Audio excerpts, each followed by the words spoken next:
కేంద్ర పథకాలు ఉన్నాయో బీపీఎల్ ఫ్యామిలీకి ఏవైతే అవకాశాలు ఉన్నాయో అటువంటి అవకాశాల కోసం, అలాగే స్కిల్ డెవలప్మెంట్ ఏదైతే రాష్ట్రంలో ఉందో ఆ స్కిల్ డెవలప్మెంట్ తరఫున మన జిల్లాలో ఏ ఏ కార్యక్రమాలు యువతకి నిర్వహించబడుతున్నాయో అటువంటి కార్యక్రమాల గురించి మన జిల్లా స్కిల్ డెవలప్మెంట్ అధికారి ప్రశాంత్ గారు వివరించడం జరిగింది. అలాగే మన భారతదేశంలో, మన రాష్ట్రంలో, మన జిల్లాలో ఎంతోమంది యువత వారి అవగాహన లోపం వలన డ్రైవింగ్ చేస్తున్నప్పుడు ప్రాణాలను కోల్పోవటం, లేకపోతే అవయవాలను కోల్పోవటం, ఇటువంటి సందర్భాలని ఎలా మనం ఎదుర్కోవాలో, ఎలా జాగ్రత్తగా ఉండాలో అని చెప్పి ముఖ్యమైనటువంటి విషయాలన్నీ కూడా మన విజయనగరం జిల్లాకు సంబంధించినటువంటి మోటార్ వెహికల్ ఇన్స్పెక్టర్ గారు రవిశంకర్ గారు కూడా కూలంకుషంగా విషయాలన్నీ తెలియజేస్తూ వీడియోలు కూడా డిస్ప్లే అనేది చేయటం జరిగింది. అదేవిధంగా ఆయుష్మాన్ భారత్ నుంచి మన విజయనగరం జిల్లాకి ఎవరైతే ఇన్ఛార్జిగా ఉన్నారో డిఎంఎండ్హెచ్ఓ ఆఫీస్ నుంచి డాక్టర్ సాయి కుమార్ గారు రావటం జరిగింది. వారు కూడా ఆయుష్మాన్ భారత్ గురించి పూర్తి వివరాలన్నీ వివరించడం అనేది జరిగింది. ఎవరైతే బీపీఎల్ ఫ్యామిలీస్ ఉన్నారో వాళ్ళందరూ కూడా భారతదేశంలో ఏ హాస్పిటల్లోనైనా ఉచితంగా వైద్యం చేయించుకోవడానికి కావలసినటువంటి అవకాశాలు ఏమున్నాయి, ఆ కార్డు ఎక్కడ రిజిస్ట్రేషన్ చేసుకోవాలో అటువంటి విషయాలన్నీ కూడా కూలంకుషంగా ఆయన చెప్పడం జరిగింది. అదేవిధంగా ఎవరైతే 70 ఏళ్ళ వయసు దాటిన వాళ్ళు ఎవరైతే ఉన్నారో వాళ్ళు కూడా వాళ్ళకి వేరే రకమైనటువంటి కార్డు ఇస్తుంటారు. అది కూడా సచివాలయంలో రిజిస్ట్రేషన్ చేసుకోండి. అవసరానికి ఏ రాష్ట్రంలో మనం హెల్త్ పరంగా ఇబ్బందులు ఎదుర్కొన్నా ఆ రాష్ట్రంలో ఉన్నటువంటి హాస్పిటల్లో వైద్యం చేయించుకునే, ఉచిత వైద్యం చేయించుకునే అవకాశం ఉందని చెప్పి వివరంగా చెప్పడం జరిగింది. అలాగే జిల్లా యువజన సర్వీసుల శాఖ తరఫున కూడా యువతకి ఎటువంటి అవకాశాలు ఉన్నాయో, ఎటువంటి మార్కెట్ బయట ఉందో, వాళ్ళు ఎటువంటి స్కిల్స్ డెవలప్మెంట్ చేసుకోవాలో, వాళ్ళ డిగ్రీ అయిన వెంటనే ఎక్కడెక్కడ ఏ అవకాశాలు ఉన్నాయో ఎలా వినియోగించుకోవాలో ఆ విషయాలన్నీ కూడా వివరించడం అనేది జరిగింది. ఈ కార్యక్రమాన్ని మన భారతదేశం తరఫున మేరా యువ భారత్ కార్యాలయం అనేది విజయనగరం జిల్లా నుంచి ఈ కార్యక్రమాలన్నీ కూడా నిర్వహించడం జరిగింది. దీంట్లో ముఖ్యంగా ప్రమాదాలు ఎలా జరుగుతున్నాయి అనేవి విశ్లేషణ చేసుకుంటే విజయనగరంలో ఈ జిల్లాలో చూస్తున్నప్పుడు ప్రజలకి అవగాహన లేకపోవడం కానివ్వండి, అలాగే విద్యార్థుల్లో వీటిలో ప్రజల్లో కూడాను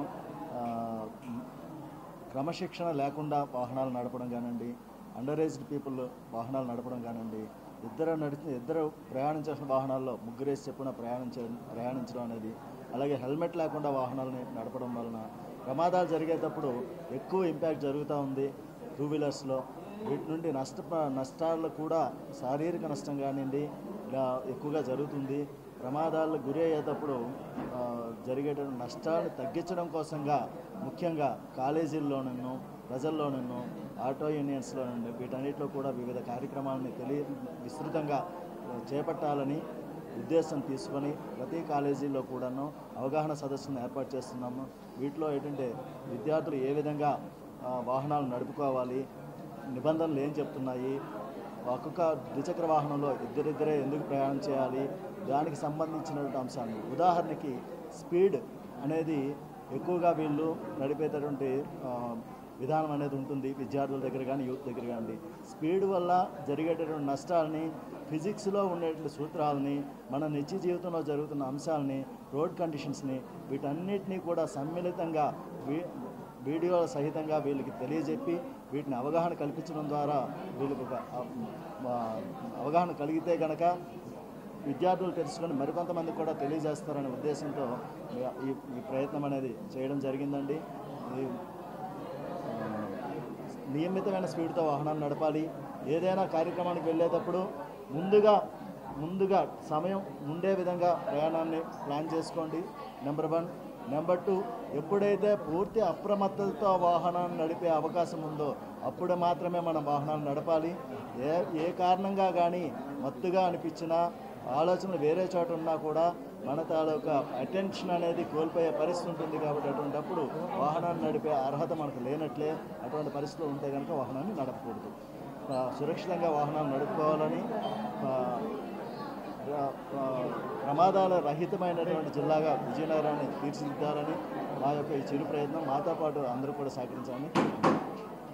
థ్యాంక్ యూ. కేంద్ర ప్రభుత్వం అందిస్తున్న పథకాలను యువతకు మరింత చేరువ చేయాలనే ఉద్దేశంతో ఫ్లాగ్షిప్ స్కీమ్స్ మీద ఒక ప్రోగ్రామ్ చేయడం మై భారత్ ద్వారా జరుగుతుంది.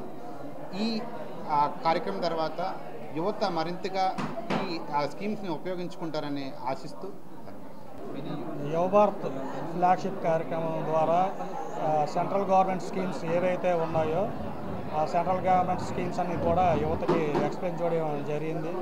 అలాగే ఈ ఎన్ఎస్డిసి నేషనల్ స్కిల్ డెవలప్మెంట్ ద్వారా మేము పిఎంకేవై ట్రైనింగ్స్ కానీ, ఫ్లాగ్షిప్స్, అలాగే ఇంటర్న్షిప్ ప్రోగ్రామ్స్ కూడా చెప్పడం కూడా జరిగింది.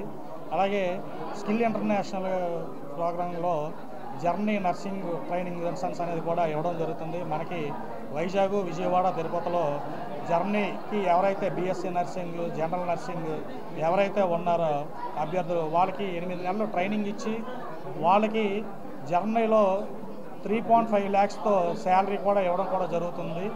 సో ఆ జర్నీకి వెళ్ళడానికి ఆ 8 months ట్రైనింగ్స్ కూడా వాళ్ళకి లాంగ్వేజ్, జర్నీ లాంగ్వేజ్ ఎన్సన్స్ అనేది 8 months ఎన్సన్స్ అనేది కూడా మనకి చెప్పడం జరుగుతుంది. వాళ్ళకి B2, B1 అనే ఎగ్జామ్స్ అనేది కండక్ట్ చేసిన తర్వాత వాళ్ళకి జర్నీ పంపించడం జరుగుతుంది. అలాగే జర్నీకి వెళ్ళడానికి వీసా కానీ, ఫ్లైట్ ఛార్జెస్ అన్నీ కూడా మా స్కిల్ డెవలప్మెంట్ ద్వారా మేము ఇప్పించడం జరుగుతుంది. అలాగే ప్రతి కాన్స్టిట్యున్సీలో కూడా ఎవ్రీ మంత్ కూడా మెగా జాబ్ మెలవెన్సన్స్ అనేవి కండక్ట్ చేయడం కూడా జరుగుతుంది. ప్రతి కాన్స్టిట్యున్సీలో స్కిల్ హబ్స్ కూడా మనం పెట్టడం కూడా జరిగింది. ప్రతి కాన్స్టిట్యున్సీలో ఎవరైతే అన్ఎంప్లాయ్మెంట్ యూత్ ఎవరైతే ఉన్నారో వాళ్ళకి ట్రైనింగ్స్ ఇచ్చి వాళ్ళకి ఆఫ్టర్ మనం ప్లేస్మెంట్ కూడా ఇవ్వడం కూడా జరుగుతుంది. ఎక్కువ మెగా డ్రైవ్స్ మట్టుగా డ్రైవ్స్ వల్ల మేము ఇంచుమించుగా ఇప్పటికీ మేము ఒక 10,000 మంది వరకు ఉద్యోగ అవకాశాలు మన జిల్లాలో కల్పించడం జరిగింది. ఇప్పటికీ ఇంచుమించు 33 mega job drives and Sons అనేది నిర్వహించడం జరిగింది.